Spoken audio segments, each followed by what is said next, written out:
এবং আপনি ইমপ্লিমেন্ট করা ছাড়া যখন মানুষ শেখা শুরু করে তখন তার জন্য এটা কিন্তু ফ্রাস্ট্রেশনে তৈরি হয়ে যায়।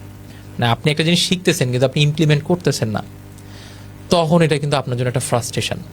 কেন ফ্রাস্ট্রেশন?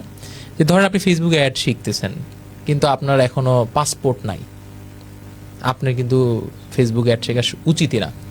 আপনার আপনার পাসপোর্ট নাই, পাসপোর্ট মানে হচ্ছে যে বাংলাদেশের যে পাসপোর্টের কথা, সেটার কথা আমি মিন করতেছি।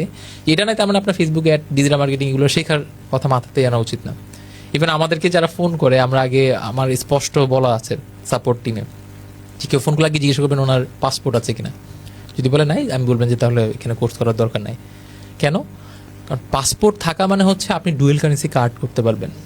যখন আপনি ডুয়েল কারেন্সি কার্ড করতে পারবেন, মানে ডুয়েল কারেন্সি কার্ড করতে আপনার পাসপোর্ট লাগবে, এবং পাসপোর্টে যখন ডুয়েল কারেন্সি কার্ড হয়ে যাবে, দেন আপনি ফেসবুকে অ্যাড বলেন, লিঙ্কডইনে 2 মাসের সেলস নেভিগেটর সাবস্ক্রিপশন বলেন, কিংবা আপনার চ্যাট মানে জেমিনাইয়ের সাবস্ক্রিপশন নেওয়া বলেন, এগুলো সব আপনি নিয়ে নিতে পারবেন।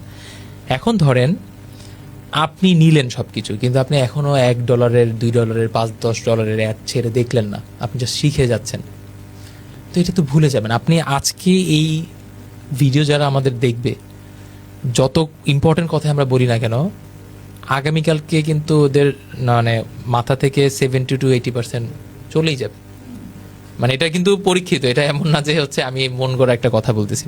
তো ব্যাপারটা হচ্ছে কি, যে সব কিছু শেখা যাবে না, ফার্স্ট। দ্বিতীয় যে ভুলটা হচ্ছে, একবার যখন কেউ একটা জিনিস শিখে ফেলে, তখন সেই মার্কেটারের মনে হয় যে এটা ছাড়া পৃথিবীতে আর কিছু নাই। এটা আমার সাথেও হয়, যে আমি ফেসবুকে অ্যাড চালানো শুরু করে দিছি, ওকে ফাইন, আমি এখন ফেসবুক অ্যাড ছাড়া আর কিছুতে ফোকাসড হব না।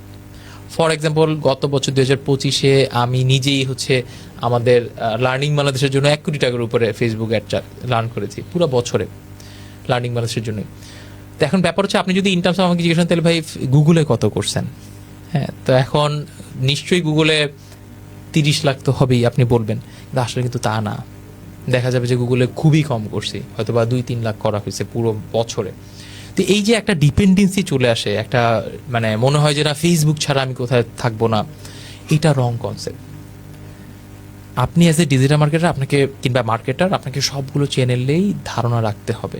হ্যাঁ, হইতে পারে যে আপনার বেসড আপন your product, your clients product, আপনার রেশিও চেঞ্জ হতে পারে। যে যদি আপনার এরকম প্রোডাক্ট হয় যেখানে গুগলের সার্চ ইন্টেন্ট বেশি, মানুষ সার্চ করে কিনে, ফর এক্সাম্পল স্পোকেন ইংলিশে শিখতে চায়, সে গুগলে সার্চ করলো যে স্পোকেন ইংলিশ নিয়ার মি কিংবা কিছু, তখন আপনার অ্যাডটা গুগল সার্চের অ্যাডে চলে আসলো। সেই ক্ষেত্রে, সেই ধরনের বিজনেসের ক্ষেত্রে আপনাকে গুগল সার্চে হচ্ছে বেশি ডলার বার্ন করতে হবে।